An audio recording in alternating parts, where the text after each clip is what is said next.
අයිබෝවන් ඔබ අදත් සම්බන්ධ වෙන්න අද දෙරන අපේ ප්‍රෘත්ති නාලිකාවත් එක්ක මේ අරගලය ඇති වෙලා ද මාසකට වැඩි කාලයක් ගත වෙලා තිබෙනවා මේ ගෙවිච්ච මාසික කාලය තුළදී ඉතාමත් සාමකාමීව එකම අරමුණක් වෙනුවෙන් පෙළගැහිලා හිටපු අරගලකරුවන් පිරිසක් අප දුටුවා.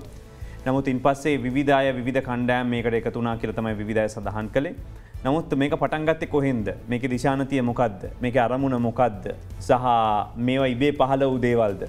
අපිට කතා කරන්න පුළුවන් අද දවසේ මේක එක් වෙලාවකදී මෙහ වූ බවට චෝදනාවට ලක්වෙච්ච කෙනෙක් තමයි එමනත්තං විධය හඳුන්වා දුන්නු කෙනෙක් තමයි සමාජ ක්‍රියාකාරිකයෙක් වෙච්ච පැතුම් කනර් අයිබෝවන් අයිබන් චතුර තොර පැතුම් දැන් ඔබ මොකද කවුද කොහොමද පක්ෂයක් ඔබ මන්දන්න අපි මේ ඉන්න හිද දැක් ඔබ චන්දිල්ලුව ගම්පහ දිස්ත්‍රික්කේ එතකොට දේශපාලන පක්ෂයක්ද දේශපාලන ක්‍රියාකාරකෙද සිවිල් ක්‍රියාකාරකෙද කවුදොබ.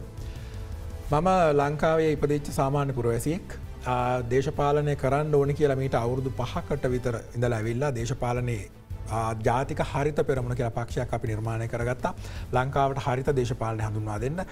ඒ අනුව අපි 2020 මහ මැතිවරණයට පක්ෂයේ ලියාපදිංචිය නොතිබ්බ හින්දා ස්වාධීන කණ්ඩායමක් විදිහට ගම්පහෙන් තරඟ කළා. අපිට ලබාගන්න පුළුවන්ගුණේ ඡන්ද 5780ක් පමණයි.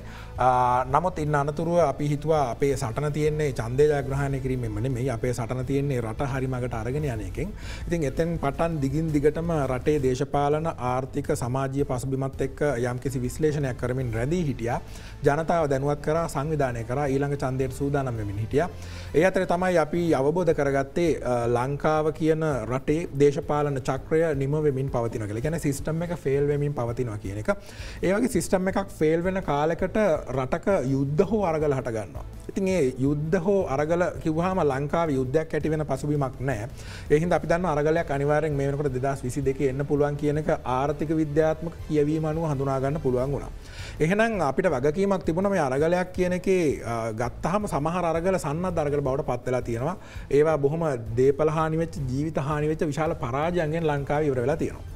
ඊට අමතරව තව පැත්තකින් ලෝකයේ වෙනත් රටවල කෙරලා තියෙන අරගලයක් තමයි අවිහිංසාවාදී සහ සාමකාමී අරගල. මේක අවිහිංසාවාදී වෙනවද එහෙමත් නැත්නම් සන්නද්ධ වෙනවද කියන එක තීරණය කරන්නේ ඒකට නායකත්වය දෙන නායකයන් මත. ඉතින් අපි තීරණය කරා මේ මතුවෙමින් පවතින අරගලයට මතුවිය හැකිව තිබූ අරගලයට සාමකාමී සහ අවිහිංසාවාදී මුහුණුවරක් දෙන්න ඕනි කියන එක. ඒ වගේ මේකට හොඳ ඉලක්කයක් දෙන්න ඕනි. එතකොට තමයි මේක කාර්යක්ෂමව කෙටි කාලයකින් ඉලක්කය අරගෙන බොහොම පහසු විදිහට ඉවර කරගන්න පුළුවන් වෙන්නේ. ඒ හින්දා තමයි අපි මේකට මැදිහත් වෙලා යම්කිසි සාමකාමී සහ අවිහිංසාවාදී මුහුණුවරක් දෙන්න කටයුතු කරලා අද ඒක සාර්ථකව මේ වෙනකන් ඇවිල්ලා තියෙන්නේ.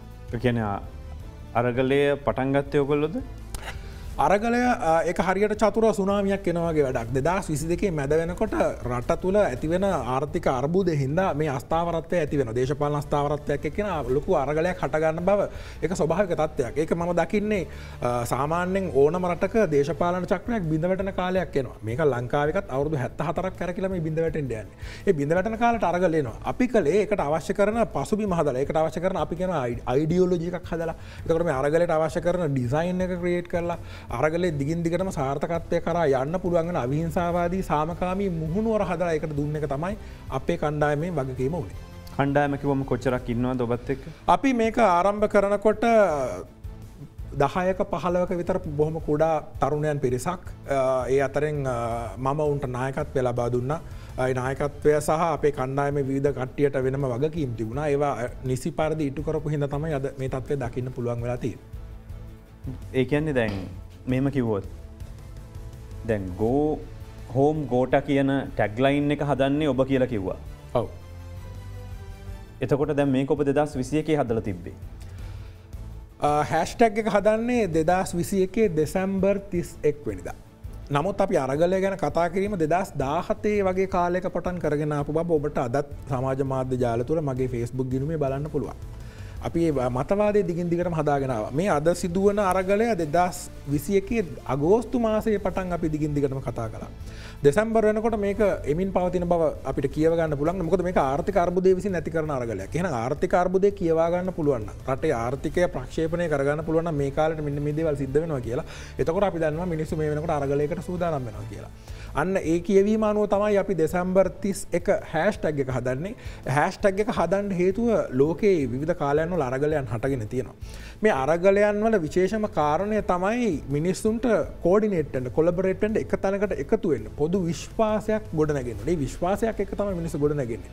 ඒ පොදු විශ්වාසයේ බවට අපි අනිවාර්යෙන් දන්නවා තව වචනයක් මම මෙතන පාවිච්චි කරන්න කැමති. ඒකට කියනවා ක්‍රියේටිව් ඩිස්ට්‍රක්ෂන් කියලා. ඒ කියන්නේ ලෝකේ යම් යම් රෙජීම් තියෙන කාලෙට ඒවා බිඳ හෙලන්න පුළුවන් සමාජයෙන්ම යම්කිසි සුවිශේෂී කාරණාවක් මතුවෙනවා. ඕකට කියනවා ක්‍රියේටිව් ඩිස්ට්‍රක්ෂන් එකක් කියලා. එතකොට පැහැදිලිවම මේ වෙලාවේ ලංකාවේ මේ රෙජීම් විනාශ කරලා දාන්න, මේ තියෙන දේශපාලන ක්‍රමය විනාශ කරලා අලුත් එකක් නිර්මාණය කරන්න පුළුවන් වෙන්න අපිට ඒ ඩිස්ට්‍රක්ෂන් එක ඕනේ. ඒකට පාවිච්චි කරන්න පුළුවන් ක්‍රියේටිව් ඩිස්ට්‍රක්ෂන් එක තමයි තාක්ෂණය කියන එක අපි හඳුනාගත්තා. කියන්නේ තාක්ෂණයෙන් තමයි දැන් සියල්ල සිදුවන. අන්තර්ජාලය තියෙනවා, කනෙක්ටිවිටි එක තියෙනවා, සෝෂල් මීඩියා තියෙනවා.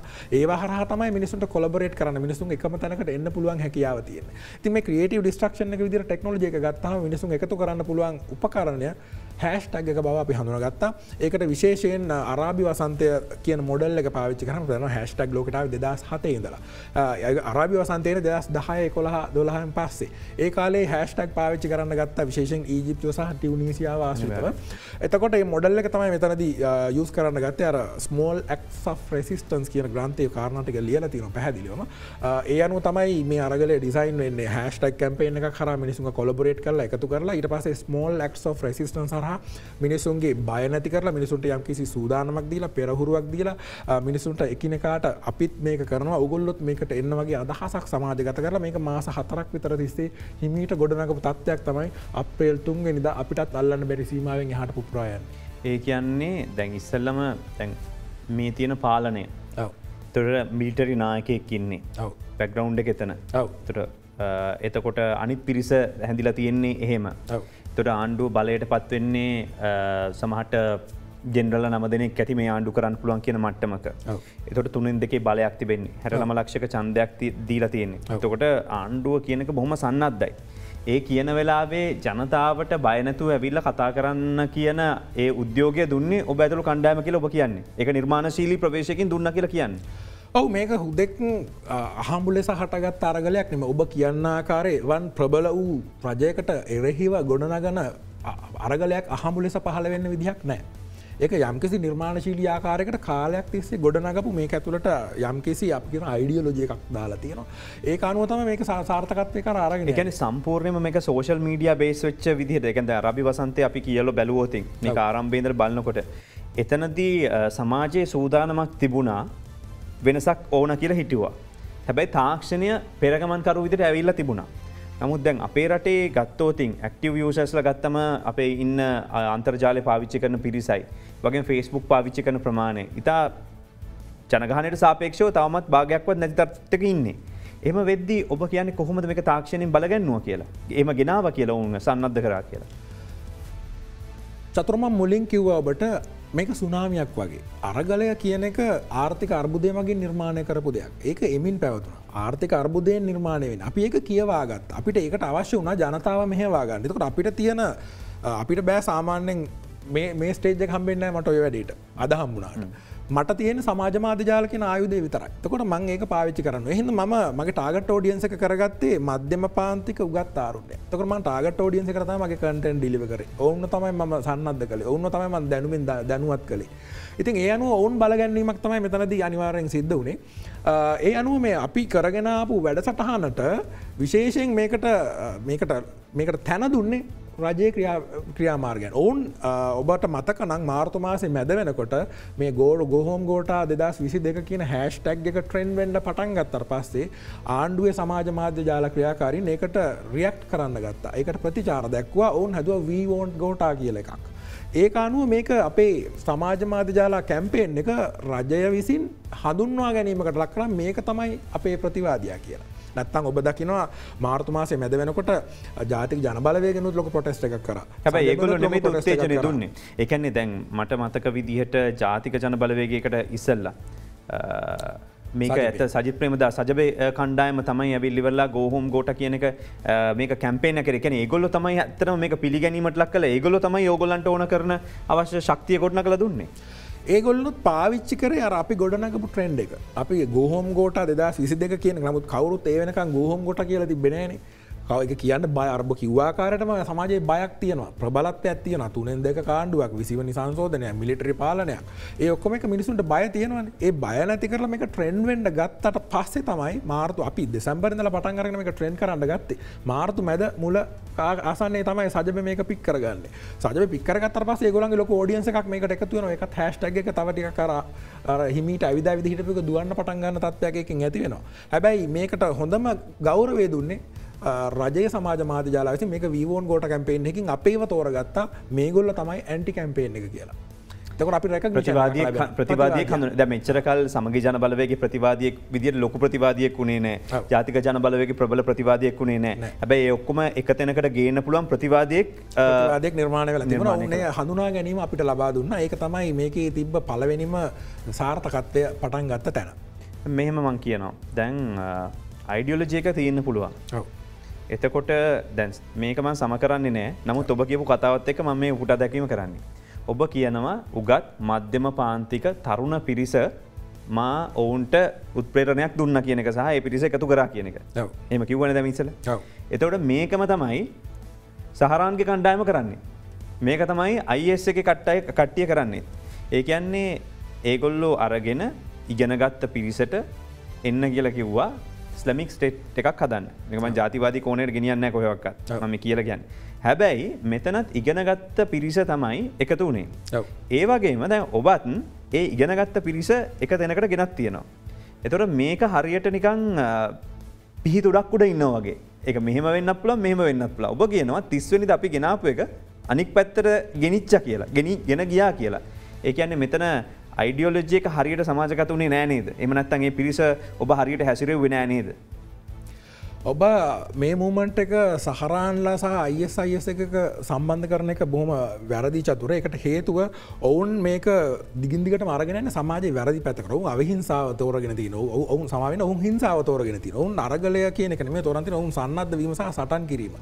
විනාශය තෝරගෙන තියෙනවා. නමුත් අපි සමාජයේ දැනුවත් කරේ දැනුමෙන් සන්නද්ධ පිරිසක් හදලා දේශපාලනය පිළිබඳ අවබෝධයක් ඇති කරලා මේක කරන්න පුළුවන් කියන ධනාත්මක චින්තනය ඇති කරලා ජනතාවට ඒක තෝරා ගැනීමේ බලාත්මකව නැගිටීමේ අවස්ථාවක් ලබා දීමක් පමණයි. මේක අවිහිංසාවාදී තමයි අපි මෙතන කරන්නේ. අපි කියනවා සාමකාමීත්වය. අපි එකතු වෙලා රට හදමු. මේ සිස්ටම් එක ෆේල් වෙලා අලුත් එකකට යන්න ඕනේ. ඒකට යන්න නම් අපිට අරගලයක් හරහා යන්න වෙනවා. ඒ අරගලේ අවිහිංසාවාදී සහ සාමකාමී කරගමු. එතකොට මේක බොහොම හොඳ පණිවිඩයක් දීලා තියෙන්නේ. මෙතන තියෙන්නේ අර සාමාන්‍යයෙන් අපි ලෝකේ කාලෙන් කාලට පහළ වෙන යුග පුරුෂයන් දීලා තියෙන පණිවිඩයට ආසන්න සමාන පණිවිඩයක් දීලා තියෙන්නේ. එතකොට මෙතන මේ සහරාන්ලගේ IS සම්බන්ධයක් මෙතන ගොඩනගන්න හොඳ අදහසක් හොඳ නැහැ. කියන්නේ මේ තරුණ පිරිසට මේ අයිඩියොලොජි එක ගෙන ගිය පිරිස ඔබ කියනවා තරුණ පිරිස මම මගේ මතයේ ඔස්සේ ගෙනිච්ච කියන එකනේ. එතකොට මේ පිරිස ඇවිල්ලා එක තැනකදී ඔබේ ග්‍රිප් එක නැති වුණොත් ඒක විනාශයකට යන්න පුළුවන් කියන එක මම මේ කියන්නේ. ඒ කියන්නේ ඉන්න තන් පුළුවන් අලුත් පිරිස එකතු වෙන්න පුළුවන්. එක තැනකදී මේක අගහැරුණොත් මොකද කරන්නේ? දැන් එහෙම වුණා කියලා හිතෙන්නේ නැද්ද සමහර තැනකදී? ඒක චතුරක කියවීම එක තැනක හරි. ඒක මම මෙහෙම පැහැදිලි කරන්නම්. මේ අරගලය අපි ගොඩනගන්නේ නායකත්වයක් නැතුව. සංවිධානයක් නැතු ඒකත් මේ අයිඩියෝලොජික ඇතුළම තියෙනවා. ඒකට හේතුව සාමාන්‍යයෙන් සිස්ටම් එකක් ෆේල් වෙන කාලෙට ඒ රටේ ඉන්න ජනතාව අධික ලෙස ත්‍රීව්‍ර ලෙස දේශපාලනිකව බෙදිලා ඉන්නේ. දැන් දැක්කම ලංකාවේ ওই තත්ත්වය දකින්න පුළුවන්. මිනිස්සු බැන ගන්නවා 69 ලක්ෂය කියනවා 103 කියනවා. ටොයි යොබයි යෝජෙප්පු කියන එක ආකාරයට එකිනෙකා විවේචනය කරගන්න බොහොම කැත විදිහට. දැනටමත් ඒ අසමගිය දැඩිව තියෙනවා. අපි හිතනවා ලංකාවේ තියෙන ජාතිවාදයේ තමයි ගැඹුරු ප්‍රශ්න කියලා. මම දකින්නේ මේ දේශපාලන බෙදීම තමයි ඊට වඩා ගැඹුරු ප්‍රශ්න. මිනිස්සු අතිශයින් දේශපාලනිකව බෙදලා තව නායකයෙක්ව පිළිගන්න කැමති නැහැ. තව සංවිධානයක් පිළිගන්න කැමති නැහැ. ඒ වගේ තත්ත්වයක් ඒ වගේ පසුබිමක් තියෙන තැනකදී ඒක මම දකින්නේ ස්වභාවික තත්ත්වයක්. සිස්ටම් ෆේලියර් එකක් එන කාලෙට එහෙම වෙනවා මිනිස්සු. බින්දවටන කාලෙට එහෙම වෙනවා. ඉතින් ඒ අතරදී අපිට නායකත්වයක් මේකේ උපුටා දක්වගෙන මේක ගොඩනගන්න බෑ. මොකද තව නායකයෙක්ව ෆලෝ කරන්න අනිත් පක්ෂවල මිනිස්සු කැමති නැහැ. එහෙනම් මේක මුළු රටේම මහ ජනතාවගේම අරගලයක් බවට පත් වෙන්න නම් මහ ජනතාවගේම මූවමන්ට් එකක් බවට පත් වෙන්න නම් අපිට මේකට නායකයෙක් නැති සංවිධානයක් නැති ආකාරයෙන් තමයි මේක ඩිසයින් වෙන්න ඕනේ. ඒ කාර්යයෙන් තමයි ඒක ගොඩ නැගුණේ. අපිට පොඩි ගැටලුවක් වුණා චතුර. ඒක තමයි ඔබ දකිනවා අනුරුද්ධ බණ්ඩාර කියන අපේ සහෝදරයා අත්අඩංගුවට ගන්නවා. එතකොට අනුරුද්ධ බණ්ඩාර, තාරු කරණවීර, පැතුම් කරන ඔය 3 දෙනාව තමයි පොලිසියෙන් හොයන්නේ අනුරුද්ධ බණ්ඩාරව අත්අඩංගුවට ගන්නකොට. අපේ ගෙදරට මුලින් පොලිසියෙන් ගියේ. තාරු කරන්නේ හොයාගෙන ඊට පස්සේ ගියා. අපි දෙන්නව ගෙදර නැති හින්දා ඊට පස්සේ අනුරුද්ධ බණ්ඩාර තමයි එතනට අහුනේ. අපි අනුරුද්ධට දැනුම් දුන්නා. නමුත් ඒ වෙලාවේ ඔහු අවශ්‍ය කරන පියවර ගන්න තරම් ඔහුට විවේකයක් නැති වෙන්න තිබුණා. ඊට පස්සේ අනුරුද්ධ අතේ තමයි අපේ ලෝකලි ඒ වෙලාවේ අප්‍රේල් 3 වෙනිදාට ගොඩනැගිච්ච විශාල වෛරල් ගිය ජනරැල්ලේ කෝඩිනේෂන් නෙට්වර්ක් එක තිබුණේ. Go Home Gota 2022 Facebook group එකේ ඇඩ්මින් උනේ අනුරුද්ධ. එතකොට අපේ WhatsApp group වල Telegram group වල networks ටික තිබුණේ අනුරුද්ධ අතේ. මොකද මම එංගලන්තේ හිටියේ වෙලාවේ. I think අනුරුද්ධ අත්අඩංගුවට අරගෙන ෆෝන් එකත් අරගෙන ලැප්ටොප් එකත් අරගත්තාට පස්සේ අපේ කෝඩිනේෂන් නෙට්වර්ක්ස් ගොඩක් බිඳ වැටුණා. ඒ බිඳ වැටුණාට පස්සේ අපේ ඒත් එක්කම මේක වෛරල් යන්න ගත්ත වේගය අර ජනතාව ඒ වෙනකොට තිබ්බ ආවේගෙත් එක්ක මේක වෛරල් ගිහිලා පැතිරෙන්න ගත්ත වේගය අපේ අත දිග හැරිය හැකි සීමාවෙන් ඔබට ගියා. අන්න එදා ඉඳලා අපිට මේකේ තිබ්බ අර කෝඩිනේෂන් එක මේකේ තිබ්බ ඒ කියන්නේ වගේ තියෙන නූල් ටික නැති වුණා.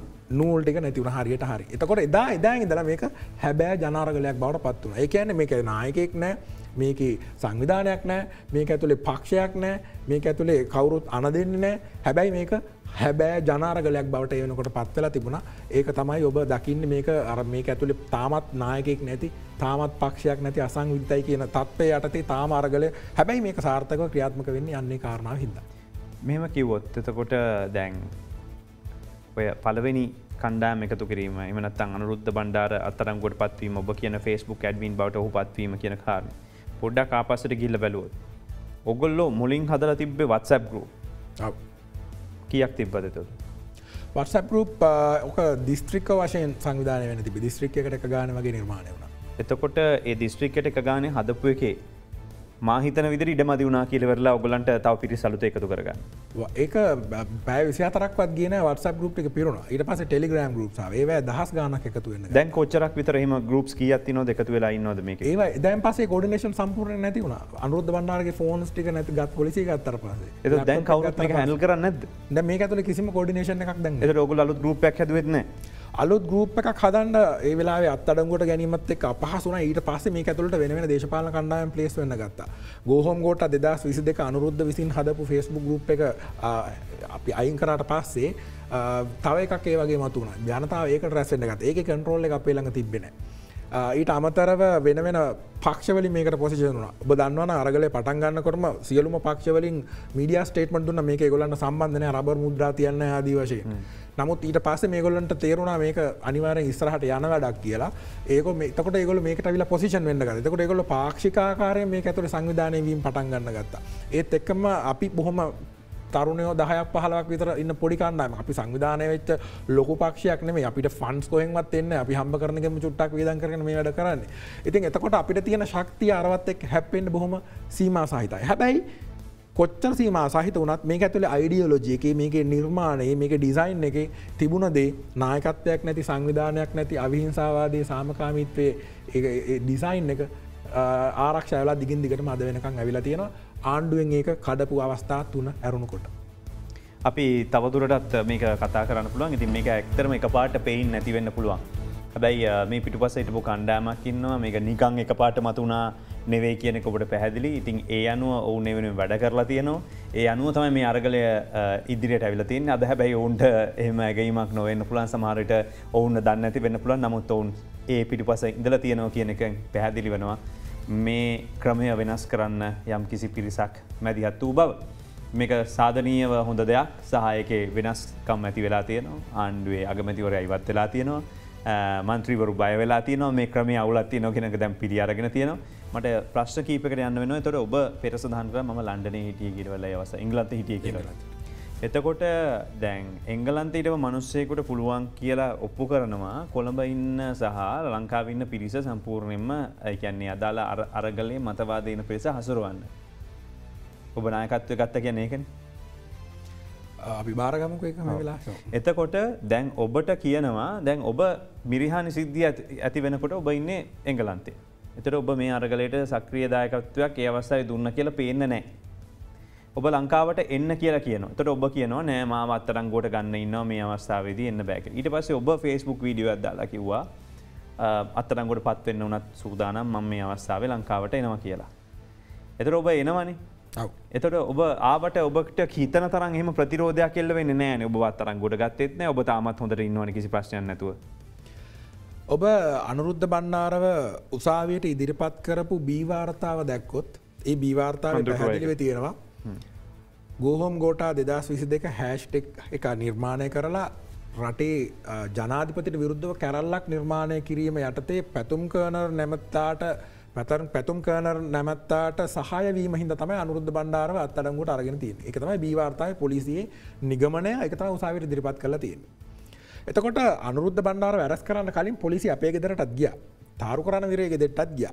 ඊට පස්සේ තමයි අපි අනුරුද්ධ දැනුවත් කරාට පස්සේ මොකද සමහරවිට අනුරුද්ධ ගම්පොලේ ඉන්න ටිකක් දුර යනකොට පරක්කු වෙන්න නම් අපිට අනුරුද්ධව දැනුවත් කළා. එහෙම අද වෙන්න පුළුවන් කියලා. ඉතින් එහෙම ගැටලුවක් තිබුණා. අත්අඩංගුවට පත්වීම පිළිබඳ ගැටලුවක් තිබුණා. මට ඕන උනේ අත්අඩංගුවට පත්වීමට බියවීම මොකද මම 2009 දී අවසන් සටනේ යුද හමුදාවේ 58 වෙනි සේනාංකයේ හිටපු වෛද්‍යවරයා.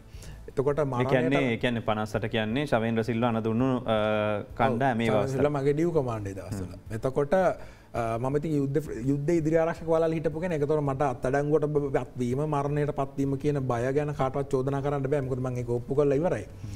එතකොට නමුත් මෙතනදී අපි ඒක ස්ට්‍රැටජිකලි ගන්න ඕන කාරණාවක්. මොකද කෙලින්ම ගිහිල්ලා අත්අඩංගුවට පත්වීමෙන් මේ මූවමන්ට් එක බිඳ වැටෙනවා නම් ඒක තේරුමක් නැහැ. එහෙම නැත්නම් විජේ වීර වගේ මරණයට පත්වීමෙන් අරගලේ නිමා වෙනවා නම් මේ කටයුත්ත කිරීමෙන් තේරුමක් නැහැ. එහෙනම් මේක ඇතුලේ අපි තීන්දුව తీරන ගන්න ඕනේ එළියේ ඉන්න, ජීවත් වෙලා ඉන්න. එතකොට තමයි අරගලේ සාර්ථකත්වය කරා අරන් යන්න පුළුවන්. නැත්නම් හිරියට යන එකෙන්වත් ජීවිතයට දෙන එකෙන් මේකට ප්‍රයෝජනයක් තියෙනවා නම් කරන්න සූදානම්. නමුත් ඒක මේ වෙලාවේ ප්‍රයෝජනයක් නැහැ ඒකට. ඉතින් මම බලාගෙන හිටියා මට සුදුසු වෙලාවක් ලැබෙනකන් එන්න. හැබැයි මේගොල්ලෝ රඹුක්කනින් වෙඩි තියලා අපේ සහෝදරයෙක් ඝාතනය කළාට පස්සේ සාමාන්‍ය පුරවැසියෙක් ඝාතනය කරාට පස්සේ මම තීරණය කළා නෑ මේ වෙඩිල්ල බෙදා ගන්න මමත් යන්න ඕනේ. මේක එතනින් එහාට මං තවදුරටත් එංගලන්තයේ සිටීමෙන් කරන්න දෙයක් නැහැ කියලා. ඉතින් මං ඒ වෙලාවේ තමයි වහාම ක්‍රියාත්මක වන පරිදි ටිකට් එකක් අරගෙන ලංකාවට ආවේ. හැබැයි ඇවිල්ලා මම ප්‍රසිද්ධියේ හිටියා ගෝල් ෆේස් එකේ හිටියා ගෝල් ෆේස් එකේ කතා කළා. ඊට පස්සේ මට තේරුණා මම ගම අවදි කරගන්න ඕන කියලා. මම ගමින් ගමට යන්න ගත්තා. නගරෙන් නගරට ගිහිල්ලා කතා කරන්න ගත්තා. මම දිගින් දිගටම හිටියා. හැබැයි මම හිටියේ බොහොම සැඟවෙන මට්ටමින්. මොකද ලංකාවේ නීතියට අමතරව තව අවිනීතිය කියලා දෙයක්ත් තියෙනවා. අවිනීතියට අනුව යම් දේවල් ක්‍රියාත්මක වුණොත් ඒක මට ගැටලුවක් වෙන්න පුළුවන්. ජීවිතය හිමි වෙන්න පුළුවන්. අර ලසන්ත වික්‍රමතුංගලගේ තාජුද්දීන්ලගේ ලිස්ට් එකට තව එක නමක් එකතු වෙන්න පුළුවන්. ඒක හුදෙක් තව දේශපාලනකදී කාට හරි කතා කර ඉන්න අවස්ථාවක් ලැබෙයි. නමුත් ඒක මේ අරගලයටවත් රට හදා ගැනීමටවත් වැදගත් වෙන එකක් නෑ. ඉතින් මම උත්සාහ කරේ ජීවිතය රැකගනිමින් අරගලය තුල අරගලයට ජීවය ලබා දෙන්න. ඒ කියන්නේ ඔබ රෝහණ විජේවීර එහෙම නැත්නම් අත්තනායක පන්නේ ක්‍රමයක් තමයි දැන් අනුගමනය කරන්නේ. ඒ කියන්නේ හොරට ජීවත් වෙන්නේ, සැඟවිලා ජීවත් වෙන්නේ ඉන්න බෑ ඒ කියන්නේ. සැඟවීම සම්බන්ධයෙන් ඔව්. හැබැයි මගේ තෝරා ගැනීම සම්බන්ධයෙන් මම අවිහිංසාවාදය සහ සාමකාමීත්වය මත දිගින් දිගටම රැඳිලා ඉන්නවා. ඔබ කිව්ව උදාහරණ එහෙම කළා නැති හින්දායි මම එහෙම කිව්වේ.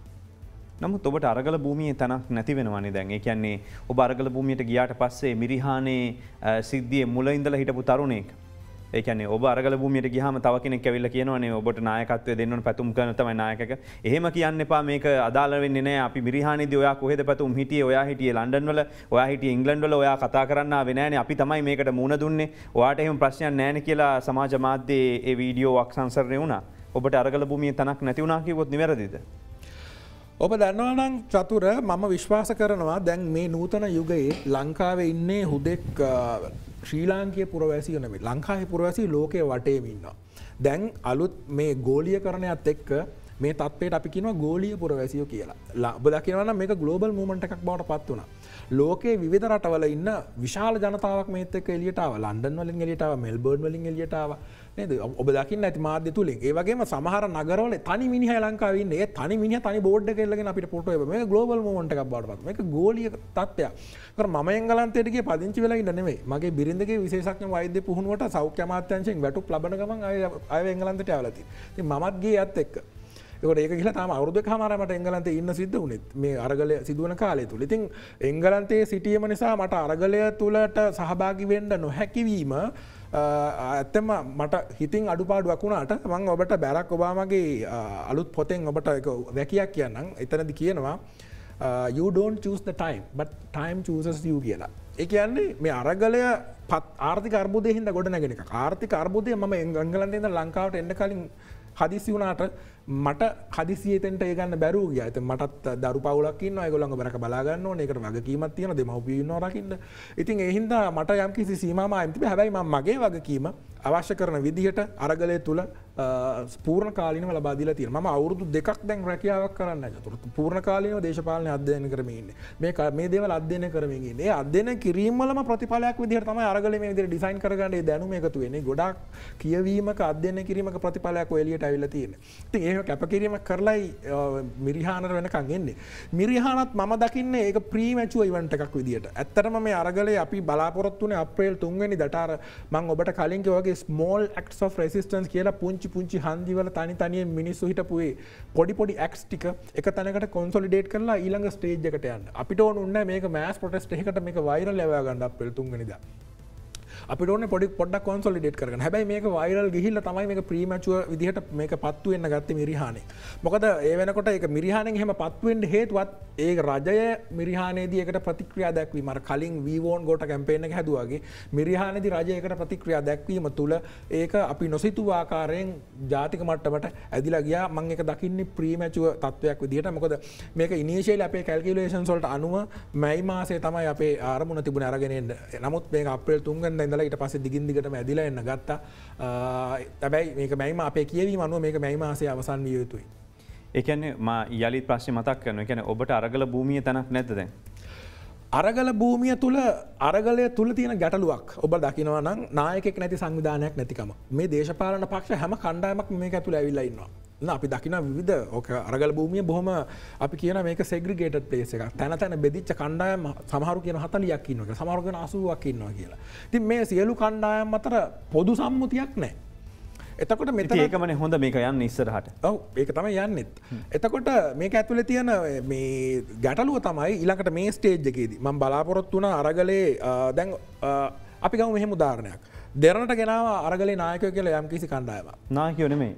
මම ඉන්ටර්විව් එක කරේ මම එන්න කිව්වේ අරගලේ නියෝජනය කරන කණ්ඩායම් වලට එන්න පිරිසක්. එවුන් සමාජය ඔවුන්ගේ නායකයෝද කියන තැන ගැටලුවකට ගියා. මේ නායකයෝද කියලා හඳුනා ගන්න උත්සාහ කළා. හැබැයි එතනදී මම දැක්කේ අරගලේ ප්‍රාථමික මට්ටමේදී එතනින් නායකයෝ මේ අපි මේ ඩිසයින් එක ඇතුලේ මතුවෙන්නේ නැහැ. මේ මට දැන් තියෙන තත්ත්වයට තමයි මේ නායකයෝ මතුවෙන්නේ. මේක ඇතුලේ අරගලේ තුලින් පන්නරය ලැබලා මේ රජයේ මර්ධනයට මුහුණ දීලා මේ නායකයෝ අතරම යම්කිසි තරඟකාරීත්වයක් ඇති වෙලා එතනින් පන්නරය ලබාගෙන තමයි අලුත් නායකයෝ මේක ඇතුලේ බිහි වෙන්නේ. අරගලේ තුලින් තමයි නායකයෝ බිහි වෙන්නේ. අරගලයට පෙර නායකයෝ අර අපි 71 88 89 වගේ එක වෙනස්. ඒක සන්නද්ධ අරගලයි. මං හිතන්නේ ඔබ මේ අරගලේ නායකයෝ ඉන්න ඔබ කොහෙන්වත් ඇවිල්ලා එතනට ප්ලාන්ට් වෙලා ඔබ කියන්න හදනවා මම තමයි නායකයා කියලා වගේ. ඉතින් නායකයෝ අරගලෙන් බිහි වෙනවා කියලා කියන්නේ එතකොට දැන් ඔතන අන්තරේ ඉන්නවා. එතනින් එහාම අනික් පැත්තෙන් අපි දන්නවා ජනතා මුක්ති පෙරමුණ සම්බන්ධ කණ්ඩායම් කිහිපයක් ඉන්නවා. තොර 43 වෙනි සේනාංකයේ නියෝජනය කරන කණ්ඩායම් ටිකක් ඉන්නවා.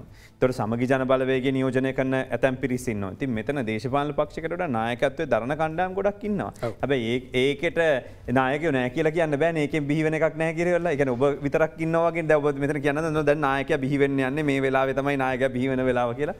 හරියට නිකන් අර දියසෙන් කන්සෙප්ට් එක ගෙනා වගේ කන්නේ දැන් ඔය කියන්න හදන්නේ එතකොට ආපහු. නෑ එහෙම එකක් නෙවෙයි කියන්න හදන්නේ. මම කියන්නේ අරගලය තුලින් පන්නරය ලැබලා නායකයෝ බිහි වෙනවා. ඒ නායකයන් අතර යම්කිසි තරඟකාරීත්වයක් ඇති වෙනවා. ඒ තරඟකාරීත්වය තුල උන් මේ නායකත්වය වෙනුවෙන් තරඟ කරනවා. ඒක තමයි අරගලයක ස්වභාවය. ඒ අවසානයේදී එතනදී යම්කිසි නායකත්ව මණ්ඩලයක් දක්වා මේ තත්ත්වය ඇදී යනවා. ඒක අරගලය දිගින් දිගටම ඇදී යනකොට අවසානයේ වෙනකොට තමයි මේ තත්ත්වය මතුවෙන්නේ. ඉතින් මීට කලින් මේක බොහොම ප්‍රාථමික ප්‍රයිමරි මට්ටමකදී ප්‍රීමැචුවර්. එතනදී නායකයෝ මතුවෙන්නේ නැහැ. නමුත් දැන් ඒක මතුවෙමින් පවතිනවා. මෙතනදී මතුවෙන නායකයෝ මෙතනින් තරඟ කරලා තමන්ගේ දක්ෂකම් ප්‍රදර්ශනය කළ තමන්ගේ හැකියාවන් ප්‍රදර්ශනය කළ ජන බලයක් ගොඩනගාගෙන ඒ තුලින් ඇති වෙන්නේ. ඒ මම වෙන්න පුළුවන්. මම ඒකට දක්ෂයා නම් සුදුසු නම් ඒ මම වෙන්න පුළුවන්. හැබැයි මම මේ තරඟය තුලින් පරාජයටපත් වුණා. මට වඩා වෙන කෙනෙක් ජයග්‍රහණය කළොත් ඔවුන් ඒ හරහා නායකයෝ ඉදිරියට ඉස්සරහට ඇදිලා. ඒ අවස්ථාව අරගලය තුල ඉන්න හැමෝටම තියෙනවා. ඒ අරගලය තුල ඉන්න හැමෝටම අරගලය තුලින් මතුවෙන්න උත්සාහ කරන අපි කියනවා ලීඩර්ස්ලා ඉමර්ජ් වෙනවා කියලා. ඒ ඉමර්ජ් වෙන හැම නායකයටම තියෙනවා. ඔතන ගෝල්ෆේස් එක ගැටලුව ඕනේ චතුර මම ලංකාවට ආවට පස්සේ මම ලංකාවෙන් පිට ඉඳීම පිළිබඳව යම්කිසි පරිවේශයකට වේදනාවක් තිබුණා. මෙයා එංගලන්තේ ඉඳගෙන මොකද්ද අපිට මේ කියන්නේ කියලා. සමහරු ඔක ඇතුළේ ඔබ කිව්වා පක්ෂ කණ්ඩායම ඉන්නවා කියලා නේද? ඔබ දැන් කිව්වනේ පක්ෂ කණ්ඩායම ඉන්නවා කියලා. ඒතකොට ඒ අය කැමති නෑ මේක ඇතුළේ අලුත් කට්ටිය ආවිලා පොසිෂන් වෙනවට. මම ගෝල්ෆේස් එක ඇවිල්ලා ස්පීචස් දෙනකොට ඒවට ලොකු අවධානයක් එන්න ගත්තා. මිනිස්සු රැස් වෙන්න ගත්තා. එතකොට එතන යම් පිරිසකට එතන මම මගේ හැසිරීම ගැටලුවක් වුණා. මොකද මම කලින් ඡන්දෙත් ඉල්ලපු කෙනෙක් හින්දා මෙතන දේශපාලනය කරන කට්ටිය ඇවිල්ලා මේකෙන් වාසි ගන්න උත්සාහ කරනවා කියන චෝදනාව තිබුණා. එතකොට ඒ චෝදනාවත් එක්ක මං මෙතනින් උඩට මතුවේයි වැඩිපුර කියලා නැත්නම් අරගලය මම වාසියක් අරගෙන උඩට යන්න හදයි කියලා දේශපාලනිකව. ඒකට තමයි මේ ප්‍රතිරෝධය එල්ල වුණේ. ඒක ගැටුමක් බවට පත් වුණා. ඒ ගැටුම ගහ ගැනීමක් නෙමෙයි වචන හොමාරුවක් විතරයි. නමුත් ඒක මම ඉවසීමෙන් විඳදරා ගත්තා. ඒක විවිධාකාරයට වීඩියෝ කරගෙන ඒවැන් විවිධ එඩිට් හදාගෙන සමාජ මාධ්‍යචාලු දැඩි ප්‍රහාරයක් එල්ල කරා.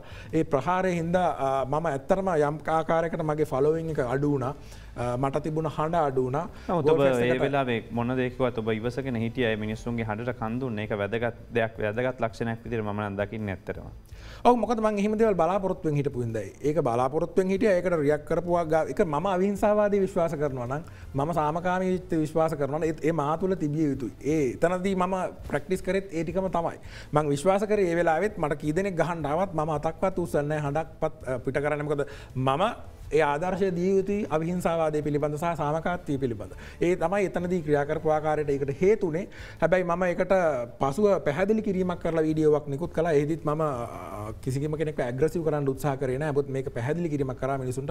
මොකද එතනින් ලොකු මඩ ව්‍යාපාරයක් බවට ඒක පත් වෙලා තිබුණා. විවිධ ඔබ කිව්වා විවිධ පක්ෂ සියල්ලම එකතු වෙලා අර මාව මෙතනින් මතුවෙලා එන එක වළක්වන්න දැඩි ලෙස ක්‍රියා කරන්න ගත්තා.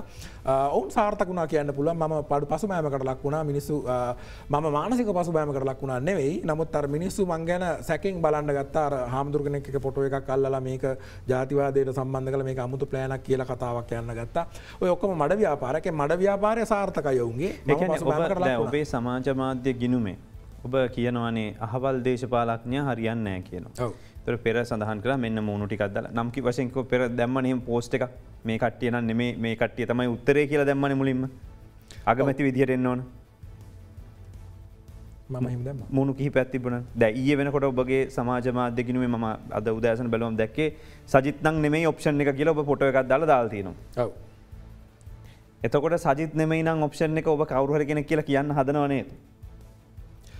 චතුරේක වෙන්නේ මෙහෙමයි. අපි ආර්ථික අර්බුදය විසඳීම තමයි අරගලේ අවශ්‍යතාවය වෙන්නේ. අරගලයක් ක්‍රියාත්මක වෙන්නේ ලංකාවේ මුළු 196ක් මිනිස්සු මේකට එකඟ වෙලා ඉන්නේ. මාධ්‍ය නිවේදන පළවන 96ක් මිනිස්සු මේකට එකඟයි කියලා. එකඟ වෙලා ඉන්නේ ආර්ථික අර්බුදය නිවා කරන්න. එතකොට අපි ආර්ථික අර්බුදය ඇති වෙන්න හේතු වෙච්ච කාරණාම විසඳුම විදිහට අරන් එන්න බෑ. අර්බුදය නිර්මාණය කළ මනසින්ම අර්බුදය විසඳන්න බෑ. එතකොට මේ අර්බුදය නිර්මාණය වෙච්ච විදිහක් තියෙන කාලාන්තරයක් තිස්සේ. ඒ අර්බුදය නිර්මාණය වෙච්ච ආකාරය දිහා බැලුවාම ඒකේ නිර්මාණකාරීව මේක විසඳුම් විදිහට ඉදිරිපත් කරන්න බෑ. ඒක මේ ව්‍යවස්ථාව ඇතුළේ හොයන්න වෙන්නේ. දැන් ඔයත් ගිහිල්ලා පක්ෂයකින් ඡන්ද ඉල්ලලා එන්න හදන්නේ. ඔව්. එතකොට ඇයි සජිත්ට බෑ කියලා කියන්නේ කියලා මම අහන්නේ. ඇයි එතකොට වෙන කෙනෙක් හොඳ නම් එයා හරි ගෝටත් බෑ මහින්දත් බෑ එක ඔප්පු කරලා දැන් මෙතනින් අයින් කරනවා. එතකොට සජිත් එන්න හදනවා අපි සූදානම් කියලා. ඔව්. එතකොට සජිත්ට බෑ කියන්නේ අනුරට දෙන්න දෙහෙනම්. සජිත්ට බෑ කියන එකේ තේරුම අනුරට දෙන්න කියන එක නෙවෙයි. අපි දකිනවා මෙතන තියෙන ගැටලුව ආර්ථික අර්බුදය නිමා කරන්න නම් රට තුළ ඩොලර් සංචිත ගොඩනගන්න ඕනේ. ඩොලර් සංචිත ගොඩනගින්නේ නැත්තේ මේ රජය සතුව වෙළඳපොළ විශ්වාසය සම්පූර්ණයෙන් බිඳ වැටිලා තියෙන හින්දා. වෙළඳපොළ විශ්වාසය සජිත්ට බෑ කියලා කියන්නේ ඇයි මං අහන්නේ. දැන් එතුමා කියනවනේ එතුමාට පුළුවන් කියලා. එතුමා පුළුවන් කිව්වට එතුමාට හිතවතුන් ඉන්නවා විදේශ රටවල විරිසින්න එකතු වෙලා ඉන්නවා කියලා. ඒක ඔබ කොහොමද බෑ කියලා කියන්නේ එතකොට? ඉතින් ඔහු මීට කලින් අවුරුදු 2මාරකට කලින් ෆේල් වෙච්ච ආණ්ඩුවේ ප්‍රබල ඇමති කෙනෙක්. ඔහුට ඒ හැකියාව නෑ කියන එක මිනිස්සෙක් බැලුවාම එයාගේ හැකියාවන් පිළිබඳව එයාගේ හැසිරීම පිළිබඳව එයා කරලා තියෙන ක්‍රියාකලාපයන් පිළිබඳව අපි ජොබ් එකකට ඉන්ටර්විව් එකකට කෙනෙකු ගියාම එයා ඇසෙස් කරගන්නවානේ මෙයාට මේක එහෙනම් අනුරට පුළුවන් කියලා. මම අනුරට පුළුවන් යයි කියන්නෙත් නෑ. මෙහෙම මම හැබැයි මීට කලින් තිබ්බ මාධ්‍ය සාකච්ඡාවලදී මම නම් 4ක් අරගෙන ඇවිල්ලා තියෙනවා. ඒ නම් 4ට හේතුත් මම ඉදිරිපත් කරලා තියෙනවා. ඒ නම් 4 කියනවනේ. හරි. මෙතනදී වැදගත්ම සාධකය වෙන්නේ අපි හදන්න ඕන අලුත් ආණ්ඩුව නීත්‍යානුකූල ආණ්ඩුවක් වෙන්න ඕනේ. ලෙජිටිමසි කියන එක තියෙන්න ඕනේ. ඒක ඇතුලේ ඔතොරිටි කියන එක තියෙනවා. ඒ කාරණා දෙක. ඒ ලෙජිටිමසි එකයි ඔතොරිටි එකයි නැතුව කවදාවත්ම හදන අලුත් ආණ්ඩුවකට අන්තර්ජාතික පිළිගැනීම ලැබෙන්නේ නැහැ. අන්තර්ජාතික පිළිගැනීම ලැබෙන්නේ නැතුව ණය ප්‍රතිව්‍යුහගත කිරීම, අලුතෙන් ණය ලබා ගැනීම සහ ආර්ථික ක්‍රියාවලිය කරගෙන යාමට හැකියාවක් ලැබෙන්නේ නැහැ. එහෙනම් අපි හදන ආණ්ඩුව අනිවාර්යෙන් නීත්‍යානුකූල ආණ්ඩුවක් වෙන්න ඕනේ. අපි ජනාධිපතිට එපා කියනවා නම්, අගමැතිට එපා කියනවා නම්, කැබිනට් එකට එපා කියනවා නම්, පොහොට්ටුවේ කට්ටියට එපා කියනවා නම් අපිට සිද්ධ වෙනවා පාර්ලිමේන්තු ඇතුළෙම ඊළඟ රාජ්‍යනායකය පත් කරගන්න. මොකද ව්‍යවස්ථාව අනුකූලව යෑමෙන්ම පමණයි නීත්‍යනුකූල ආණ්ඩුවක් හදන්න ලැබෙන්නේ. නීත්‍යනුකූල ආණ්ඩුවක් හැදීම අත්‍යවශ්‍ය කාරණයක්. එතකොට එතනින් අපි දකිනවා ඊළඟට හිතන පාර්ලිමේන්තුවෙන් පිට විසඳුමකට එන්න බෑ කියන එක. ඒ කියන්නේ මේක දේශපාලනඥයෝ කීප දෙනෙක්ම කිව්වනේ. පාර්ලිමේන්තුවෙන් පිට විසඳුමකට ගිහිල්ලා නීත්‍යානුකූල ආණ්ඩුවක් හදන්න බෑ කියන එක තමයි මම කියන්නේ. මොකද ඒක නීත්‍යානුකූල ආණ්ඩුවක් හදන්න නම් ජනවරමකින් පත්වෙච්ච නායකයෝ ඉන්න ඕනේ, ව්‍යවස්ථානුකූලව යන්න ඕනේ. තියෙන ව්‍යවස්ථාවට අනුකූලව. එතකොට එහෙනම් පාර්ලිමේන්තුව ඇතුලෙන් මේක වෙන්නත් ඕනේ. එතකොට මේක ඇතුලේ නායකත්වයට අත දිගහැරියක සීමාව ඉන්න පුද්ගලයෝ 4 දෙනෙක් තමයි මම හිතුවේ නැරෝ ඩවුන් කරලා මෙන්න මේ 4 දෙනාගෙන් කෙනෙක් වෙනවා නම් හොඳයි කියලා. 4 දෙනාගෙන් කෙනෙක් වුව 4 දෙනාම එකතු වෙලා හැදිච්ච ටීම් එකකින් මේක ප්‍රශ්නයක් නෑ. 4 දෙනෙක් කමන්නේ කිව්වට. ඔව්. මම මුලින් තෝරගත්තා මෙතනින් සරත් ෆොන්සේකාව. දෙවනියට තෝරගත්තා පාටලි චම්පිකව. තුන්වෙනියට තෝරගත්තා හර්ෂ ඩි සිල්වා. හතරවෙනියට තෝරගත්තා අනුර කුමාර දිසානායකව. ඔබට මම ඒකේ ධන පැති සහ ඍණ පැති ටිකක් කියන්න. මම සරත් ෆොන්සේකාව තෝරගන්න ප්‍රධාන හේතුවක් තමයි අපි ඒක විරාමයෙන් පස්සේ කියමුද? මට විරාමයකට වෙලාවක් ගන්න ඕන. අපි කතා කරන්නේ පැතුම් කරන සමග සමාජ ක්‍රියාකාරිකයෙක් සහ මේ අරගලය හැෂ්ටැග් එක නිර්මාණය කරපු පුද්ගලයා සමග go home gota. අපි කතා කරා චරිත 4ක් ඒ 4ට පුළුවන් නම් වෙන්නේ මෙහෙමයි කියලා. අපි නැවතුනේ එතන. ඔබ සඳහන් කරපු පළවෙනි චරිත සරත් ෆොන්සේකා. ඔව්. ඒ කියන්නේ අගමැතිකම් බාර දෙන්නද ජනාධිපතිකම් බාර දෙන්නද? head of the state. රාජ්‍ය නායකයා ගැනයි කතා කරන්නේ. අගමැති ජනාධිපති කියලා දෙන්නේ අවශ්‍ය නැහැ. රාජ්‍ය නායකයා. රාජ්‍ය නායකයා බවට පත් වෙන්න පාර්ලිමේන්තුවෙන් 113ක් අරගෙන එන්න ඕනේ. හරි. එතකොට ඔය 4 දෙනාට කොහොමද ඒක කරන්න පුළුවන් කියලා බලමු. සරත් ෆොන්සේකා ගත්තොත් යුද හමුදාව කියන ලංකාවේ තියෙන විශාලම ආයතනය කළමනාකරණය කරලා ඒක ජයග්‍රහණයක් වෙනුවෙන් මෙහෙයපු අතිදක්ෂ නායකයෙක්. එතකොට නායකත්වයේ පිළිබඳ ලක්ෂණ ඔහුට ඉතාමත්ම හොඳින් පිළිලා තියෙනවා. දෙවැනි පොසිටිව් පොයින්ට් එක ඔහු සතුව යම්කිසි මේ වෙලාවේ අපි දකිනවා ආර්ථිකය ගොඩනංවන්න නම් ආර්ථිකය ඇතුළේ විශාල ප්‍රතිසංස්කරණ රාශියක් කරන්න තියෙනවා. ඒ ප්‍රතිසංස්කරණ කිරීමට අපිට සාමාන්‍ය පෞරුෂයකට එහා ගිය යම්කිසි අයන් නාම එකක් අවශ්‍ය වෙනවා. ඒක පොඩ්ඩක් ඍජු නායකයෙක් ඕන එතෙන්ට යන්න. ඒක නොපසුපට උත්සාහයෙන් කටයුතු කළ හැකි නායකයෙක්. දැන් එහෙම ඍජු කියලානේ දැන් මේ ආමි එකේ හිටිය කියලානේ දැන් ගෝඨාභය මහත්මයා පත් කරේ. හිට්ලර් කෙනෙක් වගේ කටයුතු කරන ඔබ කියන ඔය කෑල්ලනේ ඔය බැලුවේ. ඒතකොට එයා කරයි කියලා නේද? එයා කරේ නැත්තම් මෙයා කරයිද? එයා සතු ඒකට ඉතින් මේ ආයතනෙත් වක් කියන්න ඕන කියලා අපි හිතනවා. මොකද එයා ඒ විදිහට හැබෑ පුද්ගලයා නොවන කෙනෙක්ව මතු පිටට පෙන්වන්න කටයුතු කරපු ආකාරය රටම දන්න හින්දා අපි ඒ ගැන ඒ පැත්තට යන්නේ නැතුව යමු චතුර. නෑ එයා කසව ගන්න අපි කොහොමද පෙන්වන්නේ? එයා කතා කරපු විදිය ඒ වෙලාවේ රටේ වෙනසක් නෙමෙයි අවශ්‍ය. ඒතකොට වෙනස හොඳ වෙනසක් නම් ඒකට පෙනී හිටින එක නෙමෙයිද හරි වැඩේ මං අහන්නේ. ඒක හොඳ වෙනසක්ද කියලා ඒක ඇත්තටම ඒ කියන්නේ දැන් රටට හොඳක් වෙනවා නම් දැන් ඔබ කියන මේ අරගලේ අද මේක හොඳ වෙනසක් කියලා. තව අවුරුදු 4කින් ඇවිල්ලා අපි බලනකොට මේ අරගලේ හොඳ නැති වෙනවා. එතකොට ඔබ ඇවිල්ලා කියනවා එදා පෙනී හිටපු එක වැරදුනා ඕගලන්ට කියලා. ඒක හරිද? දැන් රටේ මිනිස්සු වෙනසක් නෙමෙයිද බලාපොරොත්තු වෙන්නේ? රටේ මිනිස්සු වෙනසක් බලාපොරොත්තු වුණා චතුර. ඒක හරි. මිනිස්සු එක්සත් ජාතික පක්ෂ රජයට විරුද්ධ කටයුතු කරමින් යම් ආකාරයකින් ගෝඨාභය රාජපක්ෂ පිටිපස්සේ හිටගත්තා. නමුත් මේක හැබෑ විසඳුම නෙමෙයි රටට අවශ්‍ය විසඳුම නෙමෙයි කියන එක පැහැදිලිව පේන්න තිබුණා. ඉතින් ඒ වෙලාවේ අපි දැක්කේ යම් සංවිධානාත්මක විදිහට ඔහුගේ ප්‍රතිරූපයට අභිභවාගිය ලොකු චරිතයක් නිර්මාණය කරන්න මාධ්‍යෙන් දක්වපු කාරණා. ඉතින් ඒක ඇතුලේ මෙතන කතා කරන්න අනවශ්‍ය කාරණාත් ගොඩක් තිබුණා. ඉතින් ඒක දැන් අපි ගත්තොත් නයි කතාව සම්පූර්ණයෙන් ගියා. එතකොට අපි නයි කතාව මොකද්ද ඔබ හිතන විදිහට ඔබේ වරද්ද ඔබ හිතන විදිහට වැරද්ද මොකද්ද?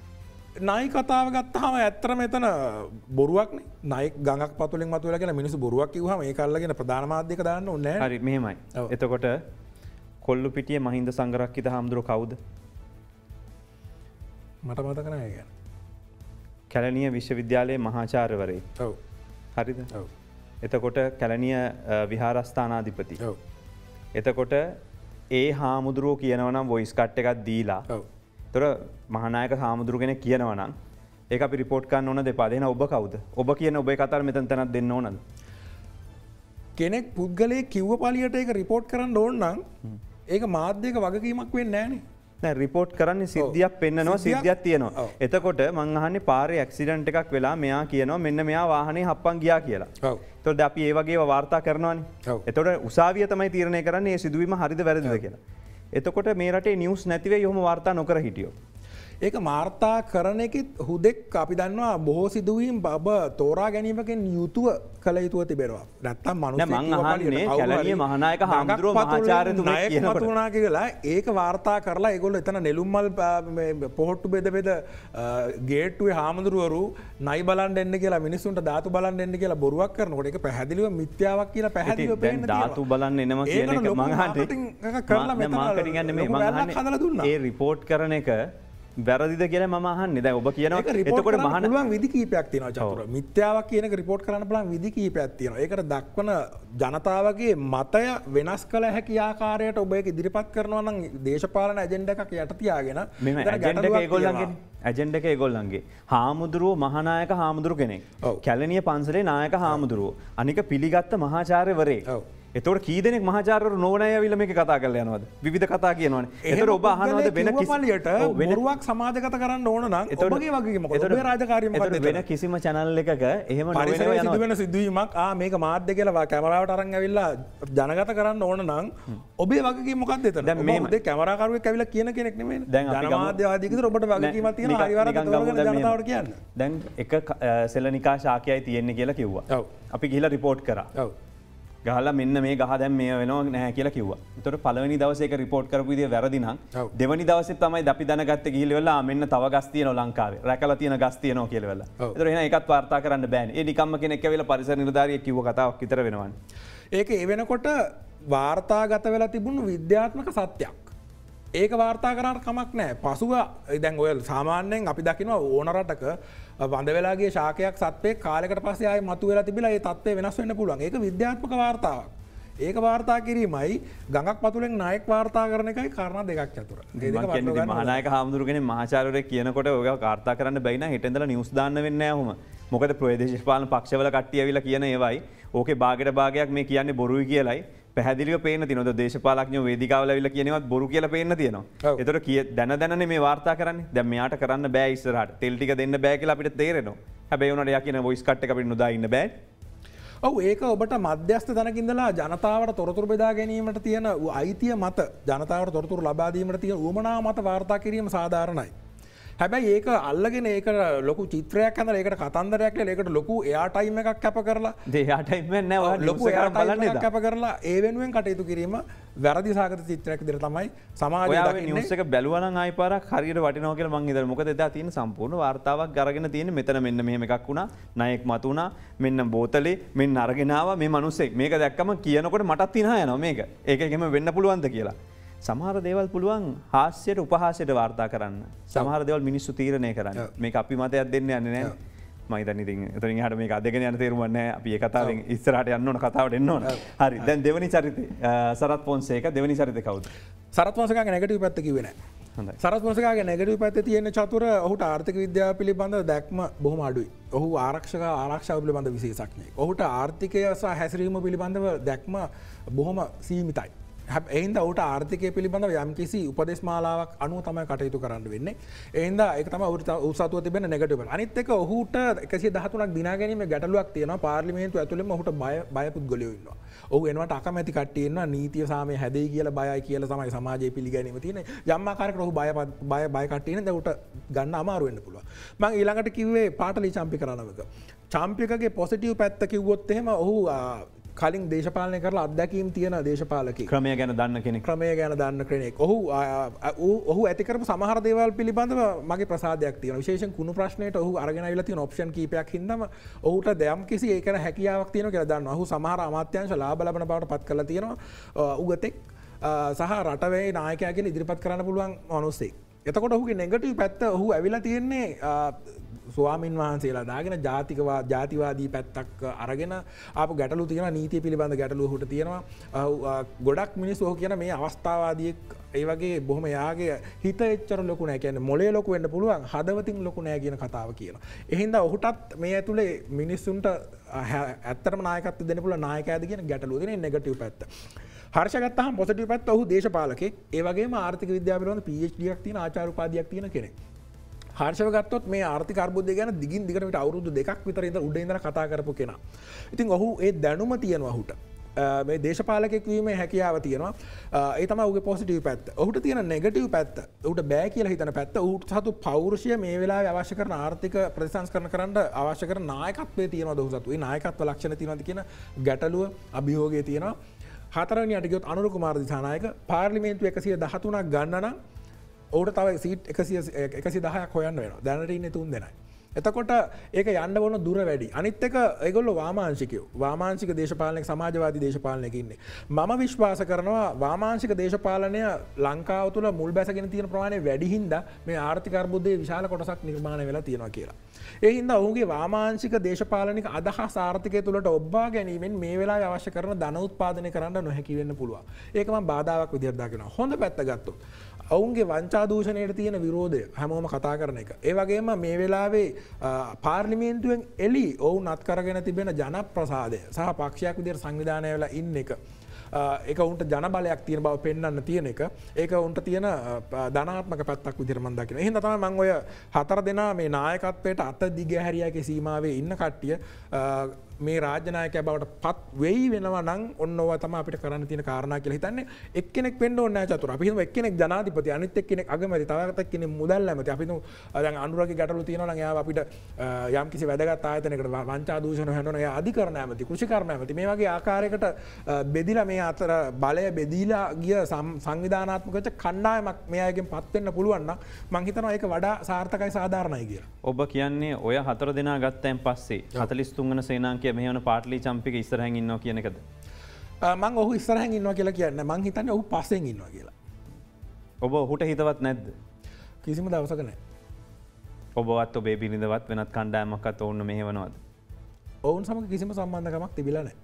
සමාජ මාධ්‍යයේ එවැනි චෝදනාවට ලක් කරනවා නම් ඒ මොකද්ද හේතුව? එහෙමනම් ඔබ කණ්ඩායම් වලට දාන්න හදනවා නම් කොහෙට හරි යන්න හදනවා නම් සමාජ මාධ්‍ය ජාලයේ මේ වෙනකොට මට එක එක්කිනාගේ බලල්ලත් අරයාගේ මොකක්ද එක එක වචන අතකොළු ඔක්කොම තියෙනවා. ඔය ටික ඔක්කොම කියලා තියෙනවා. මේ වෙනකොට ඔය කියලා තියෙන අතකොළු මට දැන් මගේ අතපය අතරටත් වඩා වැඩි ප්‍රමාණයක් කියලා තියෙනවා. බැසිල්ගේ කිව්වා, ජෙප්පෝ කිව්වා, ගෝටාගේ කියලා කිව්වා, රාජපක්ෂලාගේ කියලා කිව්වා, පාටලීගේ කිව්වා. ඔය ඔක්කොම ටික කියලා තියෙනවා. නොකියපු එකක් නැහැ. ඔයාට හිලා තියෙන එකයි.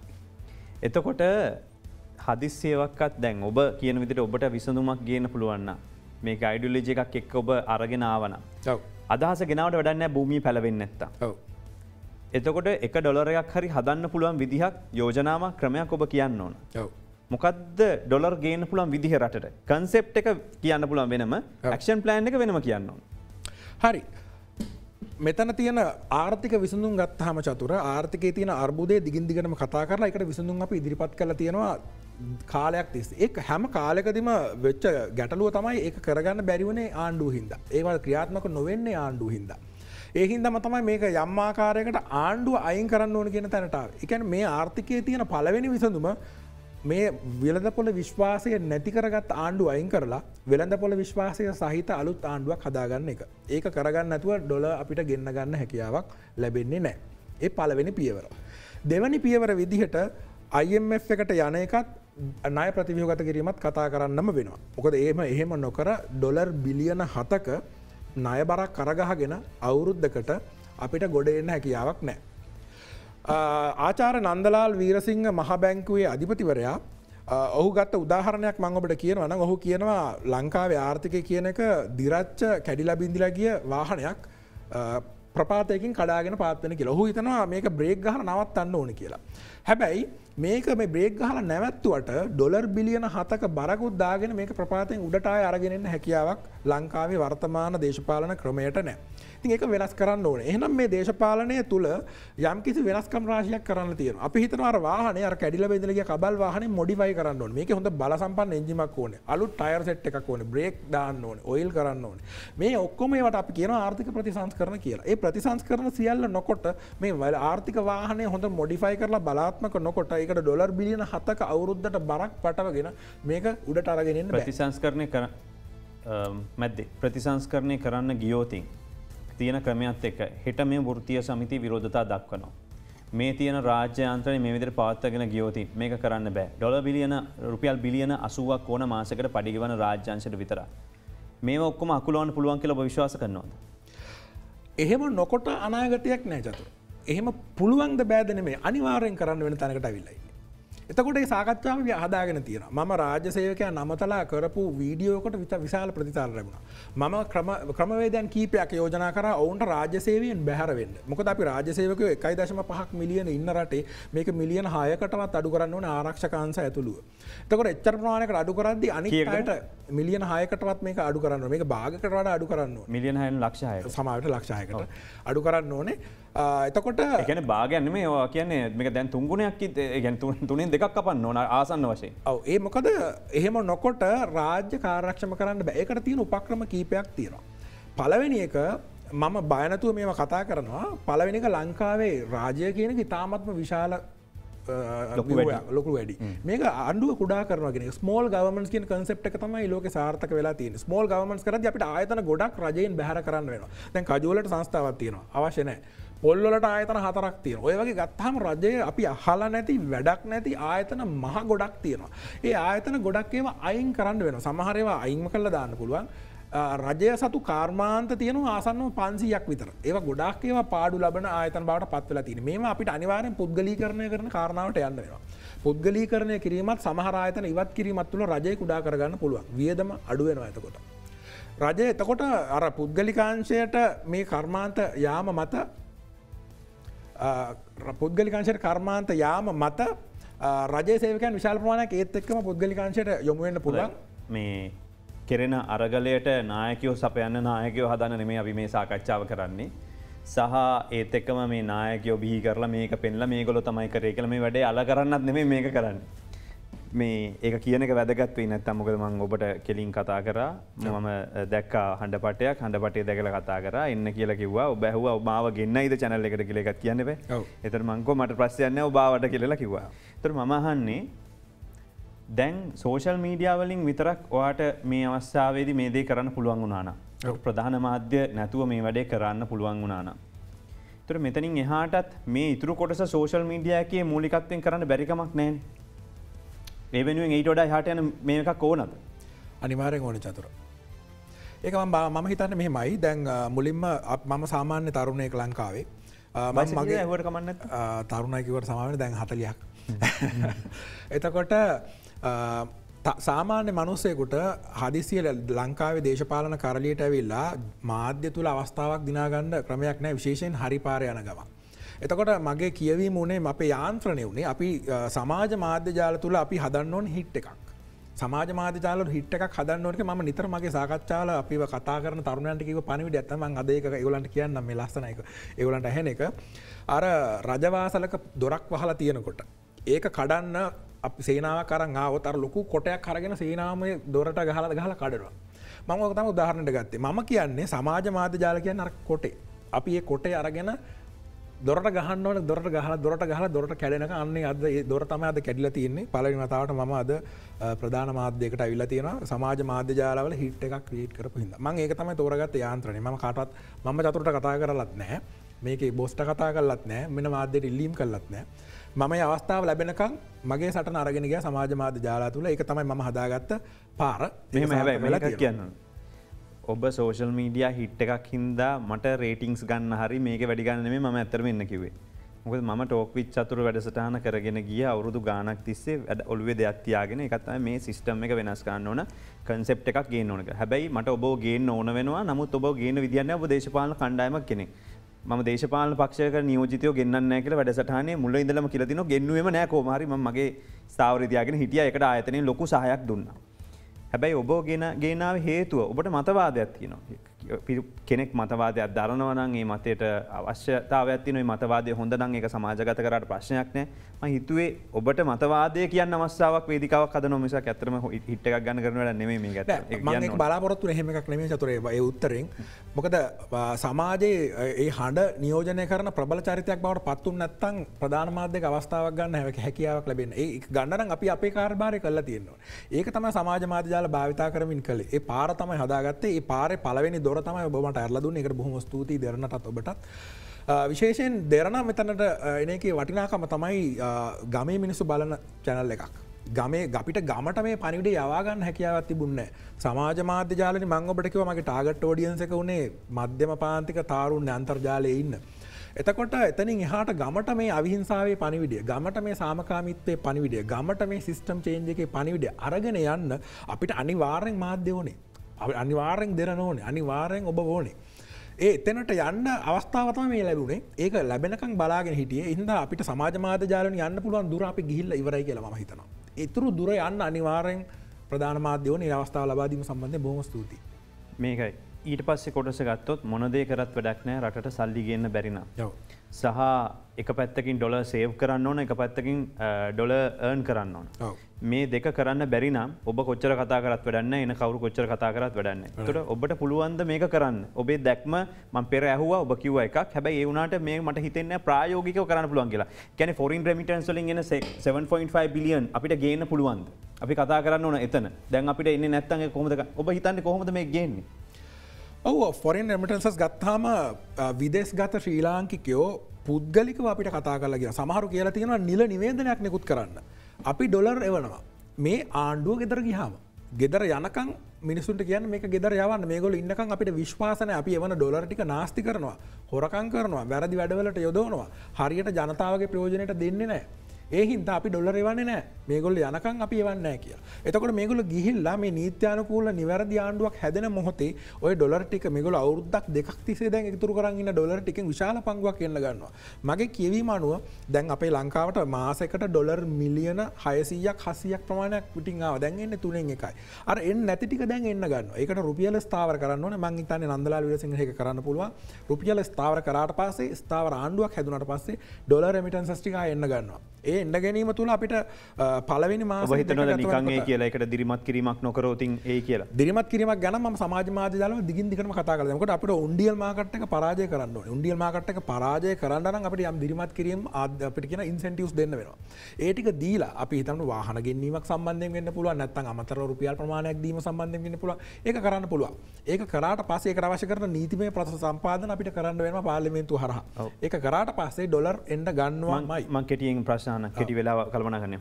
දැන් මේ රටේ තියෙන වියදම් ගත්තන් පස්සේ දැන් විදේශගත අධ්‍යාපනය ලබන දරුවන්ට ලොකු ප්‍රශ්නයක්. ඔව්. එතකොට 25000ක් විතර අවුරුද්දකට යනවා. ඔව්. හැබැයි 41000යි මේ පාර ඉඳලා කැම්පස් යන්න පුළුවන්. ඔව්. එතකොට දැන් පෞද්ගලික විශ්වවිද්‍යාලයක්වත් මුකුත් ඇති කරන්න බෑ. ඔබ කියනවා ඔබ ඉන්නේ නිකන් සමාජවාදී මතවාදී නෙමෙයි කියලා. අනිවාර්යයෙන්. එහෙමනම් මොකද්ද මේකට කරන්න ඕන ඔබ හිතන්නේ? මම කියන්නේ මෙහෙම ගත්තා මට කරුණු අහන්න පුළුවන් නම් මම මේ ඉකොනොමික් ඇක්ටිවිටීස් 48 ගැනම අහන්න කැමතියි. නමුත් වෙලාව නැහැ. කෙටියෙන් අහනවා නම් මේ වෙලාවේ ඩොලර් සේවිං ගැන ඩොලර් සේවිංස් වලට අධ්‍යාපනය ගැන කාරණේ අපි සම්බන්ධ කරන්න ගියොත් චතුර ඒක ලොං ටර්ම් ප්ලෑන් එකකට යන වැඩක්. මේක ඉමීඩියට්ලි බලපාන එකක් නෑ. එතකොට ලොං ටර්ම් ප්ලෑන් එකේදී අධ්‍යාපනය කොහොමද ප්‍රතිසංස්කරණය වෙන්න ඕන කියන කාරණාව තමයි මෙතන කතා කරන්නේ. එතකොට මේක අධ්‍යාපනය කියලා ගෙනාව ඒක වැදගත් හින්දා ඔබ වෛද්‍යවරයෙක් සහ මේ මතවාද වෙන ලංකාවේ තියෙන අධ්‍යාපනය සම්පූර්ණයෙන් ප්‍රතිසංස්කරණය විය යුතු තියෙන තැනක ඉන්නවා.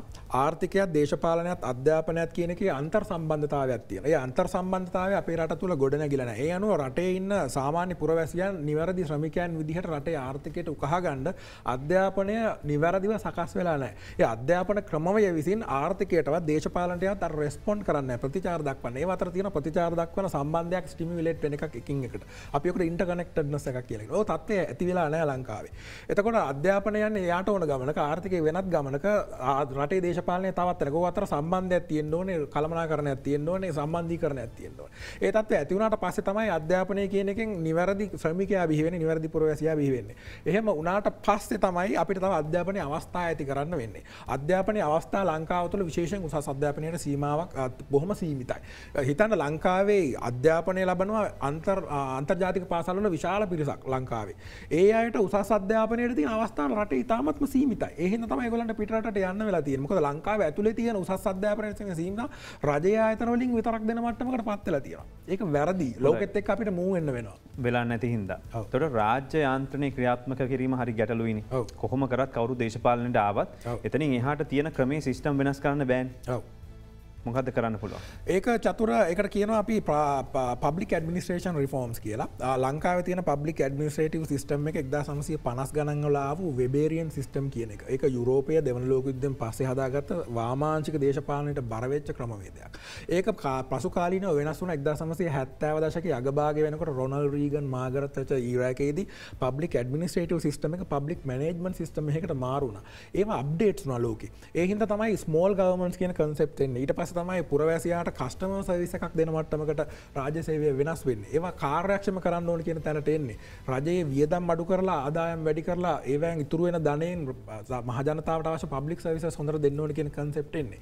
ඒ අනුව දියුණු රටවල් ඒ අලුත් කන්සෙප්ට් එක ගිහිල්ලා තමන්ගේ පරිපාලන ක්‍රමවේදයන් වෙනස් කරගෙන තියෙනවා. හැබැයි ලංකාවේ අපි මේ ඇඩ්මිනිස්ට්‍රේටිව් සිස්ටම් එක පොඩ්ඩක්වත් වෙනස් කරගෙන නැහැ. ඒ ඇඩ්මිනිස්ට්‍රේටිව් සිස්ටම් එකේ අර කලින් තිබ්බ 70 ගණන් වල හැදිච්ච වාමාංශික සංකල්පයක යන රාජ්‍ය මූලික කරගත්ත රාජ්‍ය විසින් නියාමනය කරන වෙළඳපොළ ආර්ථිකයක් තියෙන අධිකරණයට වෙළඳපොළට මහ බැංකුවට නිදහස නැති ක්‍රමවේදයකට හැදිච්ච පරිපාලන ක්‍රමයක් තියෙන මේ සියලු දේවල් වෙනස් වෙන්න ඕනේ. ඒක කරන්න දැක්මක් සහිත නායකත්වයක් අනිවාර්යෙන් අවශ්‍ය වෙනවා. ඒ හින්දා අරගලයේ තුන එක මතුවේ කියලා අපි බලාපොරොත්තු වෙනවා. නැතෝ රනිල් වික්‍රමසිංහ හරියන්නේ නැද්ද මෙතනද?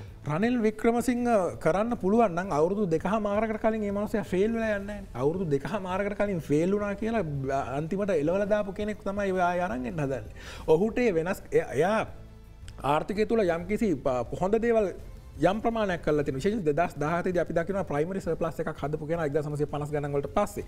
එහෙම වුණාට 1950 ගණන් වලින් පස්සේ ඒක හදන්න තරම් ඔහුට හැකියාව ලැබුණාට ඒ දේශපාලනය තුළ ඒක පවත්වාගෙන යන්නවත් දේශපාලනය නිවැරදි කරන්නවත් මේ අවශ්‍ය කරන ප්‍රතිසංස්කරණ කිසිවක් ඔහුට කිරීමට හැකියාව ලැබිලා නැහැ. අවසන් ප්‍රශ්නේ දැන් මේක අවිහිංසාවාදී කිව්වට අපි දකිනවා ගෙවල් ගිනි තිබ්බා. දේශපාලඥයන් ඉන්නවා සාමාන්‍ය මිනිස්සුන්ගේ කඩ කඩනවා. හොරකම් කරනවා. දීපල කොල්ල කනවා.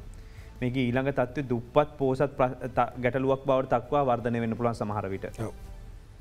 ඔබේ මොකද්ද දෙන්න තියෙන පණිවිඩය සහ ඔබ මොකද්ද මේ වෙලාවේ කියන්නේ? සිස්ටම් එකක් ෆේල් වෙලා බිඳ වැටෙන කාලෙට විශේෂයෙන් ජනතාව අතර තියෙන මම කව දේශපාලනික බෙදිච්ච ප්‍රේසක් ඉන්නේ කියලා. ඒ වගේම තියෙන දැඩි වෙදීමක් තමයි ධනය වෙදී යාම අතර ගැටලුවක්. ධනය ලංකාවේ ඉන්න යම් පිරිසක් අතර විශාල වශයෙන් එකතු වෙනකොට ධනය හීන වෙච්ච ධනය නැති දුප්පතුන් විශාල ප්‍රමාණයක් එකතු වෙලා ඉන්නවා. ඔබ දකිනවා ගිනිගත්ත කඩපු බිනපු දේපල ගත්තොත් ඒවා විශාල වශයෙන් බොහොම ලක්ෂරි විදියට හදපු සුපෝපභෝගී නිවාස සහ සම්පත්. හැබැයි ඒවා කඩලා අර අන්තිමට හොරකම් කරගෙන ගිය අර පැල්පත් වල ඉන්න මිනිස්සු. ඉතින් ධනය බෙදියාම් පිළිබඳ අසමානතාවයක තියෙන තැනකදී අර දුප්පත් මිනිස්සු මේ වගේ අවස්ථාවකදී යම්කිසි ප්‍රමාණයක් අරවා ග්‍රහණය කරගන්නවා. ඒක දිගින් දිගටම අරගලවලදී සිද්ධ වෙලා තියෙනවා. අනිත් එක මේක ඇතුළේ තියෙන ගැටලුව තමයි අරගලය තියෙන වෙලාවට පවතින අවනීතිය හින්දා රාජ්‍ය පරිපාලනයේ බිඳ වැටීම හින්දා ඒකෙන් ප්‍රයෝජන අරගෙන දේශපාලන ඇරියස් කවර් කරගන්න පිරිසක් ඉන්නවා. තමන්ගේ පුද්ගලික උමනාපාකම් වලට කාට හරි ගහලා මරලා කඩලා බිඳලා එයාගේ කෙනෙක්ව විනාශ කරලා ඒකෙන් තමයි ජයග්‍රාහී වෙන්න උත්සාහ කරන මිනිස්සු ඉන්නේ. ඒවා 1988 89 කාලෙත් වුණා. අරගලවලදී ඒකත් වෙනවා. ඉතින් ඔය වගේ බාධා මේක ඇතුළට තියෙන්න පුළුවන්. ඔබ අරාබි වසන්තයක් ගැන කිව්වේ. හැබැයි ඉතින් මාස 10ක කාලයක් ලිබියාවේ පාලනයක් නැති වුණා. හදිස්සියක දැන් ජනාධිපතිත් අයින් වෙලා අගමැතිත් අයින් වෙලා එහෙම තත්ත්වයක් ඇති වුණොත් එහෙම මේක ඊට වඩා ලොකු ප්‍රශ්නයක්.